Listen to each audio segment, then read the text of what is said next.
La nostra associazione ha promosso questa mostra dedicata all'ingegnere Alberto Cristofori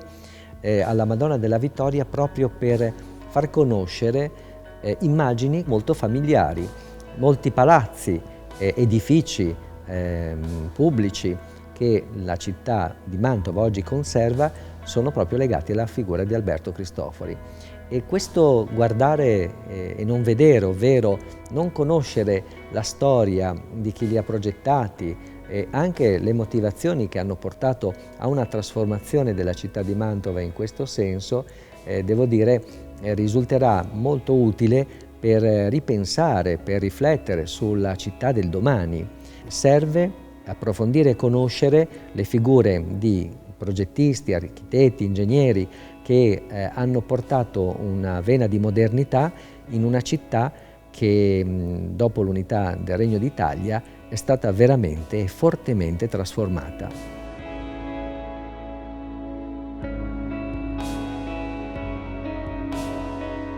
L'ingegnere Alberto Cristofori incomincia la sua carriera di professionista e progettista nel 1904 e poi la concluderà intorno alla Seconda Guerra Mondiale.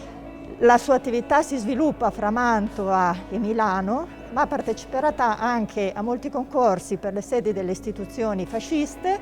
e che li porteranno a progettare anche fuori da queste due principali città, quindi ad esempio a Gorizia, oppure anche alcuni progetti a Messina e quindi a Firenze, eccetera, in altre città italiane. Per quanto riguarda il suo linguaggio, come si vede già bene in queste immagini, parte da un linguaggio che è un linguaggio eclettico con ibridazioni di liberty, secessionismo e poi déco, per arrivare poi ad un linguaggio più aulico e monumentale che interpreta però in maniera molto libera e personale, quindi è capace di affrontare mondi formali diversi interpretandoli liberamente.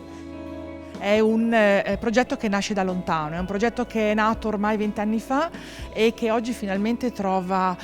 esito grazie all'impegno degli amici di Palazzo Te e dei Musei Mantovani, che ringrazio insieme alla famiglia Cristofori che gentilmente ci ha messo a disposizione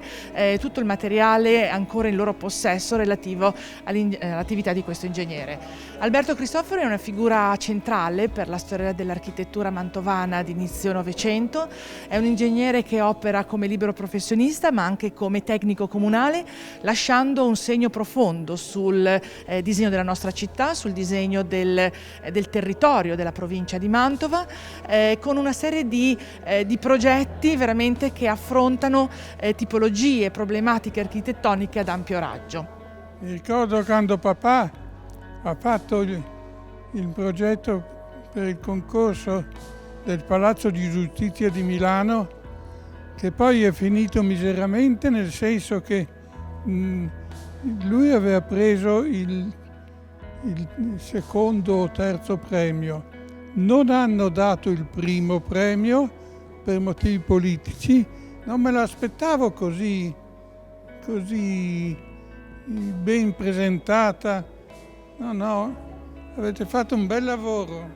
La mostra rimarrà aperta fino a domenica 20 giugno, sarà visitabile il mercoledì pomeriggio, il giovedì, il venerdì, il sabato e la domenica mattina e pomeriggio gratuitamente. La Madonna della Vittoria ha una capacità di accoglienza oggi per le norme Covid di 20 persone contemporaneamente, quindi aspettiamo tutti i cittadini e non solo i professionisti, gli architetti, gli ingegneri, ma anche appunto la popolazione